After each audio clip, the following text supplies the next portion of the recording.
O brasileiro mudou muito a sua forma de consumir nos últimos anos e essa relação também se estende à questão do dinheiro. A gente teve o advento da pandemia que acelerou muito a questão da confiança no digital, né? Isso impulsionou bastante. E em 2020 também o lançamento do Pix, que mudou a forma da gente se relacionar. Além disso, o brasileiro também estava muito desconfortável com os bancos tradicionais. E aí houve um boom das grandes fintechs, dos bancos digitais. Isso fez com que o brasileiro tivesse mais confiança. Claro que a gente tem muitos desafios em relação ainda à questão da confiança em relação aos meios digitais. Mas isso tem mitigado com as informações e com a conscientização cada vez mais do público em relação a todos os meios que a gente tem para explorar no .com. O meio de pagamento ele é um diferencial competitivo para qualquer operação. Por quê? Porque o meio de pagamento, se ele falha, a operação não acontece. Então a gente começa por aí.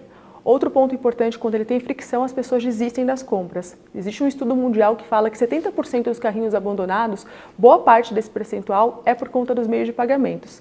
Além disso, o consumidor ele acostumou a comprar com diferentes formas de pagamento. Então, quando o site não oferece as múltiplas formas de pagamento, o consumidor ele tende a desistir. Então, o conselho que eu dou é sempre dar opções de pagamento para esse consumidor.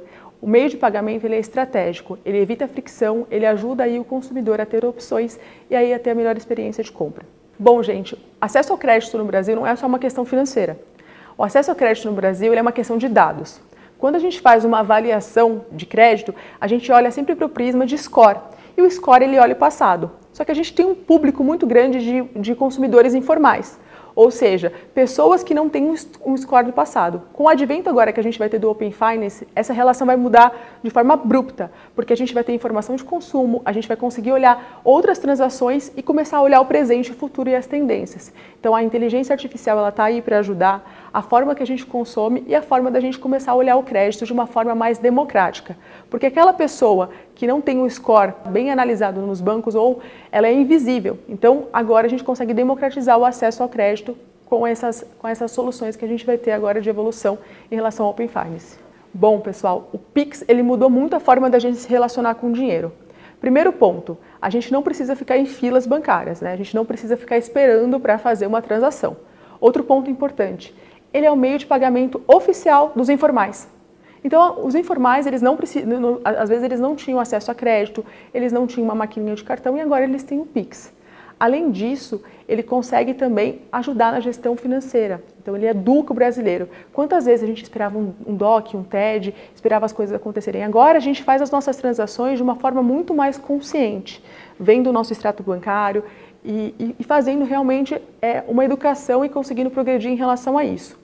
Outro ponto importante é que, quando a gente fala da agenda de Pix no Banco Central, a gente não tem nem 50% do que a gente vai lançar ainda. Então tem muita coisa legal por vir e que ainda vai mudar muito mais o hábito de consumir no Brasil. Quando a gente olha o mercado hoje, a gente tem uma oportunidade muito grande em relação às informações. Então inteligência artificial, a gente tem informações de como que é o padrão de consumo. Então toda essa mudança vai acontecer sem falar nas questões de Pix. Então a gente tem uma mudança em relação a como o brasileiro enxerga o dinheiro, como ele vai processar e como as empresas dão crédito.